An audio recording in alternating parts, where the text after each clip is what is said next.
Hello everybody and welcome to the Epic Flight Academy. This is our G1000 series and this is Ray Altmann. He is our CFI course manager and he's going to role play our flight instructor today. Hey Ray, how you doing? Doing good. All right, excellent.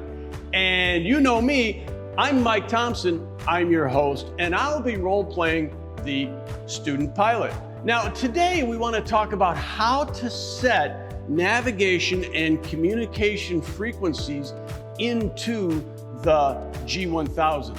And you can see in the background, we're going to demonstrate this step by step in Epic's full motion Cessna 172S FTD. So come on and join us. Let's go. Hey everybody. So here we are in the 172 simulator in the air flying across country. Now, I'm trying to head back to Daytona Beach and I've got a question from my flight instructor. Ray, how do I find and tune in the Orman VORTAC? So the way we do that is we can use the MFD using the FMS knob in the lower right corner. We will use the large knob and scroll to the right until we get to the waypoint page. From there, Waypoints. we have options of the airport information, intersection information, but today we're going to go to the VOR information. All right.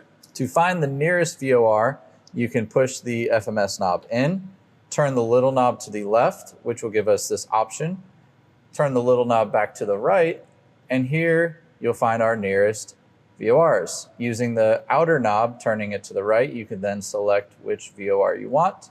Today we will use Orman. Oh, I see them all on there. ORL, OCF. Yeah, and I want OMN. Yep, so we found OMN and we'll hit enter. And here we'll find all the information on that VOR, including the frequency. So using the outer knob on the FMS, we will turn it to the right until we reach the frequency. We then will hit the enter hard key. And then we will put it in whichever navigation frequency we want active. So today we'll do nav 1 active.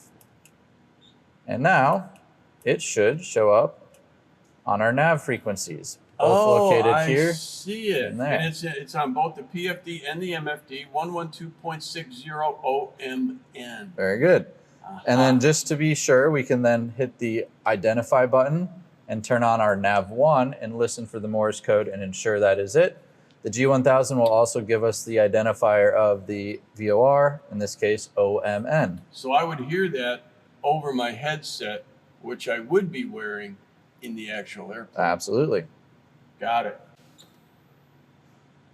All right, so navigating using the VOR, that's another lesson. Today we want to just focus on frequency selection, so switching over to communications. Now, you've already taught me that one of the first things I'm going to do is get the Aerodrome Terminal Information Service, or ATIS.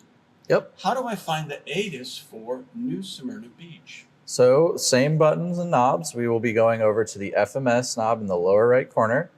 We will then go to the waypoint, and this time we'll go to the nearest or airport information.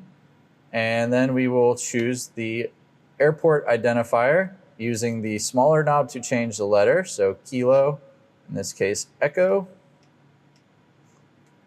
bravo, or Victor, sorry, and bravo, and then hit enter, and now we are on that page.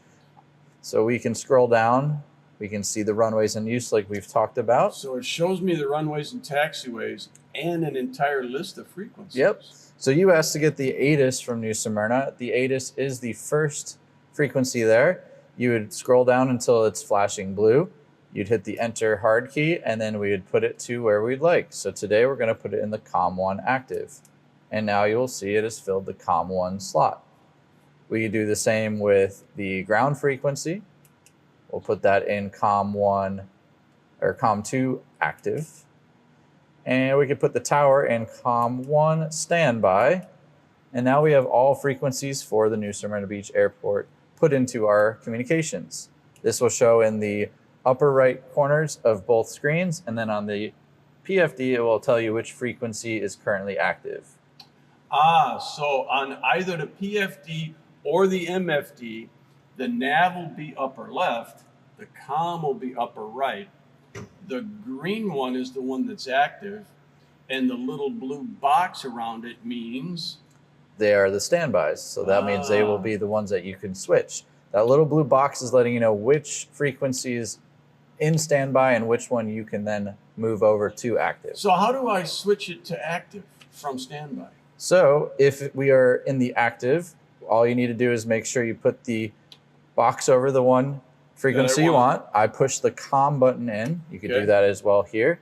And then once you do that, you push that double end arrow and it will switch the frequencies over to what we want. Oh, I see how it just switched. Here, let me try it once.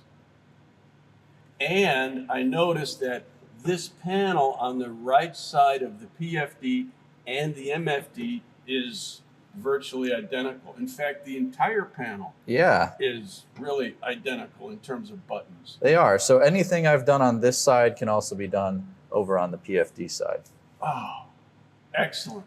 Now, I don't know if you all have noticed, but the whole time that I was flying and Ray was instructing me, I was looking outside as well as glancing inside to see what Ray was showing me. And if you watch Ray, you see that he's glancing inside to instruct me, and he's also looking outside.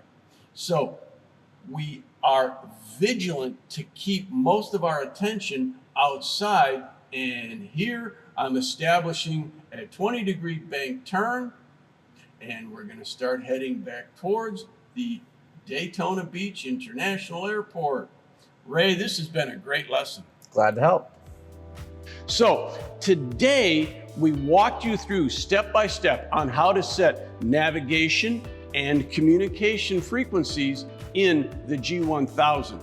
Before long, you're going to be a pro at this. If you have any questions at all, of course, ask your flight instructor, and we'll see you next time.